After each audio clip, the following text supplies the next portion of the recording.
और सुबह सुबह का वक्त होता है, लोग अपनी ड्यूटी के लिए घर से निकले होते हैं। तभी एक लड़का जो है वो अपने घर से ड्यूटी के लिए निकलता है, और जो उसका रास्ता होता है वो कच्चे रास्ते से जा रहा होता है। बगल में झाड़ियां होती हैं। तो दोस्तों जैसे ही वो जा रहा होता है तो झाड़ियों में उसकी नजर एक लड़की की लाश पर पड़ती है। दोस्तों जैसे ही वो लाश को देखता है वो चीख करके दूर भाग जाता है, और जब उसको और लोग देखते हैं कि चिल्ला करके चीख करके वो भाग रहा है तो उससे पूछते हैं कि भाई क्या बात है, क्यों चिल्ला रहे हो, क्यों भाग रहे हो।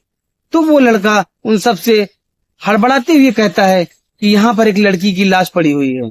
और लोग इकट्ठा होकर के उस जगह पर आते हैं और देखते हैं तो एक लगभग 22 वर्षीय खूबसूरत लड़की की लाश पड़ी होती है। दोस्तों उसमें से कुछ लोग जो है इस बात की सूचना पुलिस को देते हैं, फोन करते हैं, और थोड़ी ही देर में पुलिस आ जाती है। पुलिस के आने के बाद सबसे पहले वो लड़की की शिनाख्त करवाते हैं, लेकिन नहीं पता चलता। उसके बाद उस डेड बॉडी की फोटो वगैरह खींच करके वो जो है पोस्टमार्टम के लिए भेज देते हैं।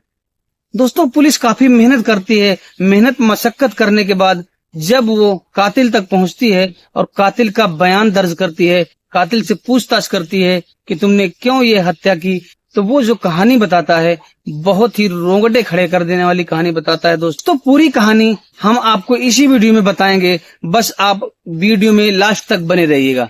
दोस्तों अगर वीडियो पसंद आता है तो वीडियो को लाइक करके साथ में चैनल को सब्सक्राइब कर लीजिएगा।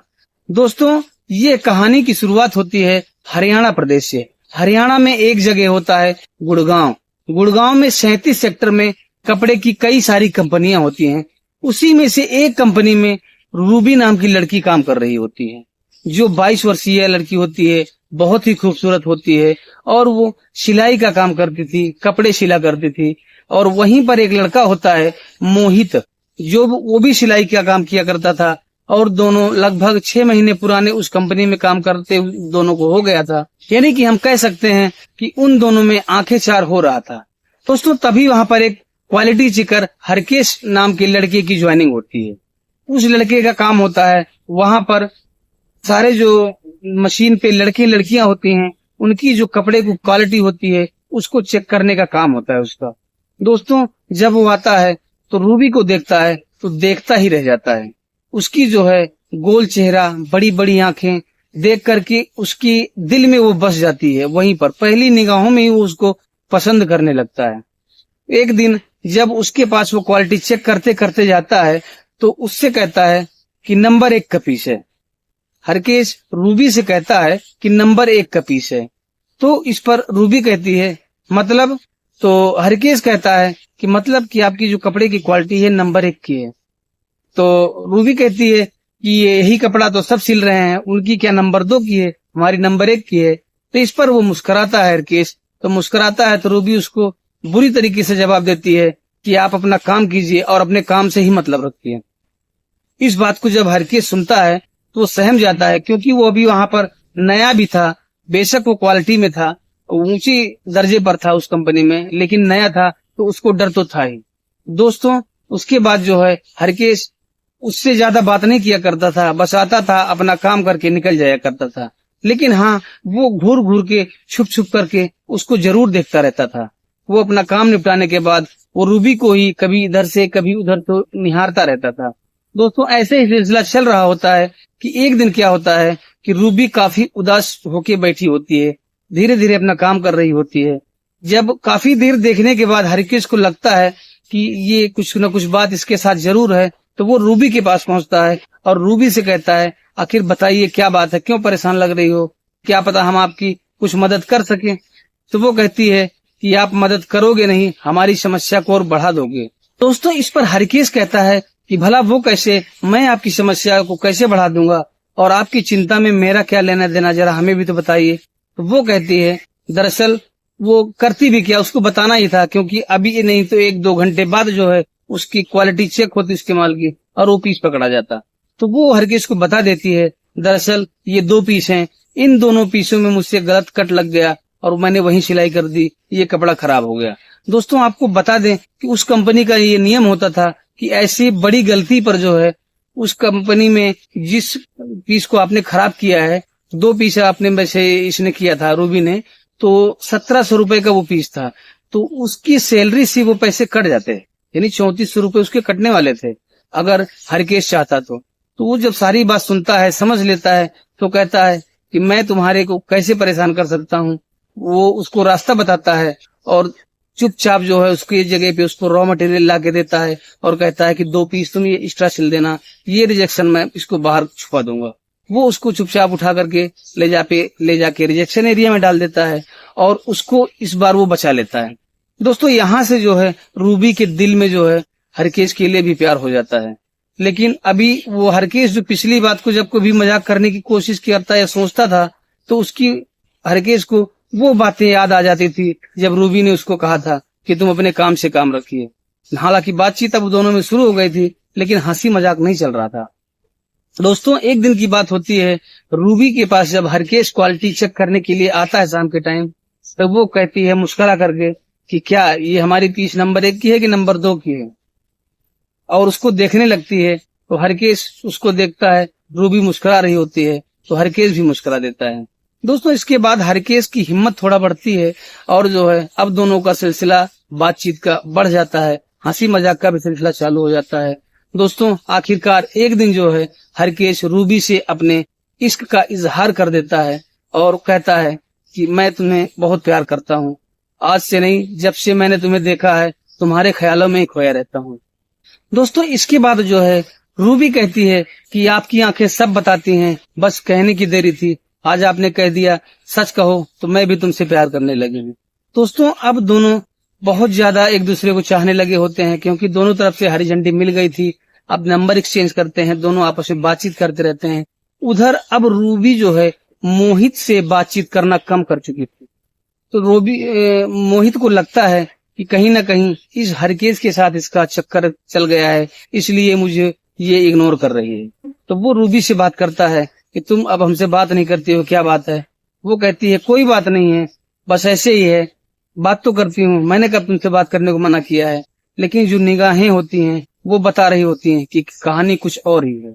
दोस्तों इस पर मोहित जो है काफी समझाता है रूबी को कि मैं तुम्हें चाहने लगा हूँ और तुमसे दूर रह भी नहीं पाऊंगा, ना तुम्हें दूर जाने दूंगा अपने से। लेकिन इस पर रूबी नहीं मानती है और वो हरकेश की तरफ ही उसका झुकाव बना रहता है। दोस्तों एक दिन की बात होती है, कंपनी में छुट्टी होती है। हरकेश रूबी से कहता है कि आ जाओ चलो दिल्ली घूम के आते हैं। दोस्तों वो अपने घर में बताती है कि अपनी सहेली माया के साथ जा रही हूँ कहीं घूमने। तो और माया उसकी एक सहेली होती है जो वहाँ पे काम कर रही होती है, उसको बता देती है कि हमारे घर वाले फोन करेंगे, तुमको बता देना कि हाँ हमारे साथ ही जा रही है। तो वो जो है दोस्तों हरकेश के साथ बुद्धा गार्डन दिल्ली घूमने जाते हैं। वहां पर जब वहां की स्थिति देखते हैं, प्रेमी जोड़ों को देखते हैं कि एक दूसरे की बाहों में डाल के पड़े हुए हैं, तो उनका भी मन जो है मचलने लगता है। दोस्तों वो दोनों भी वहां पे एक दूसरे की बाहों में पकड़ के बैठ जाते हैं और खूब प्यार भरी बातें करते हैं। दोस्तों उसके बाद वो पूरे दिन एंजॉय करके शाम के टाइम अपने घर आते हैं। लेकिन यहाँ पर मोहित अब काफी उखड़ा उखड़ा सा लग रहा होता है। इन दोनों का प्यार जो है मोहित को हजम नहीं हो रहा होता है। दोस्तों एक दिन की बात होती है, मोहित जो है कपड़ों का बंडल होता है जो रैक पे रखा हुआ होता है, उसके पीछे कुछ काम कर रहा होता है। दोस्तों रूबी फोन पर बात करते हुए किसी से कह रही थी कि कल जो है शाम को 9 बजे मैं अपनी सहेली के घर जाने का बहाना करके अपने घर से निकलूंगी और धनवापुर फाटक के पास मुझे मिलना। तो यहाँ पर मोहित को समझने में देर नहीं लगती है कि ये कोई और नहीं होगा, ये हरकेश ही होगा और कल रात 9 बजे धनवापुर फाटक के पास ये मिलने वाले हैं। दोस्तों ये सुन करके वो एक खौफनाक प्लान तैयार करता है, जिसके तहत वो जो है एक पिस्टल लेता है और उनके पीछे पीछे 9 बजे वहां उस जगह पर। तो इसके बाद जो है मोहित वहां पे पहुंचता है। जब 9 बजे तो देखता है कि वो रूबी और हरकेश दोनों एक दूसरे से बात कर रहे थे। उसके बाद ये दोनों उठ करके झाड़ियों की तरफ जाते हैं, तो छुपता छुपाता मोहित भी उनके पीछे चल पड़ता है। दोस्तों उसके बाद वहां जब जाता है तो देखता है कि एक दूसरे से वो चिपके पड़े हैं, लेकिन वो छुपते छुपाते उनके पीछे झाड़ियों के पीछे से जाता है और वहां पर एक पेड़ के पीछे छुप जाता है। दोनों काफी देर बात करते हैं। तभी दोस्तों मोहित जो है रूबी के ऊपर पिस्टल से फायर कर देता है। रूबी वहीं धड़ाम हो जाती है।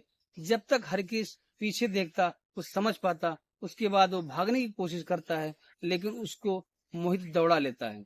दोस्तों लगभग वो 50 मीटर के आसपास दौड़ा होता है कि पीछे से वो दूसरा फायर कर देता है। दोस्तों फायर की आवाज लोग सुनते हैं तो वो त्योहार का मौसम होता है, लोगों को लगता है कि शायद कहीं कोई पार्टी वगैरह हो रही है, इसलिए ऐसी आवाजें आ रही हैं। लोग भूल जाते हैं और दोनों वहीं पर गिर जाते हैं और दोस्तों वहीं पर उनकी मौत हो जाती है। दोस्तों उसके बाद सुबह सुबह जब वो लड़का ड्यूटी जा रहा होता है, वो उस लड़की को देखता है। उसके बाद जो है पुलिस को इन्फॉर्म किया जाता है, पुलिस आती है, उस लड़की की शिनाख्त कराई जाती है, तो पता चलता है वो लड़की वहीं पास की ही लक्ष्मण विहार की होती है। और लड़का जो है उसको बाद में लोग बाग देखते हैं कि वहां कुछ दूरी पर और एक लड़का भी पड़ा है, तो लोग तरह तरह की बातें कर रहे होते हैं कि कहते हैं कि ये जो है पहले लड़का हो, उसने लड़की को मारा होगा, उसके बाद उसने आत्महत्या की होगी। लेकिन ढेर सारे सवाल थे कि अगर लड़के ने लड़की को मारा है तो जो है उसकी पिस्टल कहाँ है, गोली मारने के बाद उसकी पिस्टल वहीं पे होनी चाहिए थी, लेकिन काफी ढूंढने के बाद पिस्टल भी नहीं मिलती है। बता दें कि मोहित पकड़ा कैसे जाता है, काफी छानबीन जब पुलिस वाले करते हैं तो जब वो कंपनी पहुंचते हैं तो कंपनी में पता चलता है कि इस लड़की इसका हरकेश से चक्कर था, और हरकेश जो है हरकेश से पहले इस रूबी नाम की लड़की का चक्कर किसी मोहित नाम से था, और जिस दिन घटना हुई थी मोहित उस दिन से कंपनी नहीं आ रहा था। तो मोहित को ही टारगेट पे लेती है पुलिस और उसके घर जाकर के उसको दबोच लेती है, उसको ले आती है थाने। थाने में लाने के बाद उससे जब पूछताछ होती है, पहले तो वो ना नुकर करता है, लेकिन जब पुलिस अपना पुलिसिया रूप दिखाती है तो सारी कहानी को सामने ले आके खड़ी कर देता है। और दोस्तों कहानी आपको अच्छी लगी हो तो लाइक कर दीजिए और चैनल को सब्सक्राइब कर लीजिए। दोस्तों मिलेंगे फिर किसी अन्य वीडियो में, तब तक के लिए नमस्कार, जय हिंद।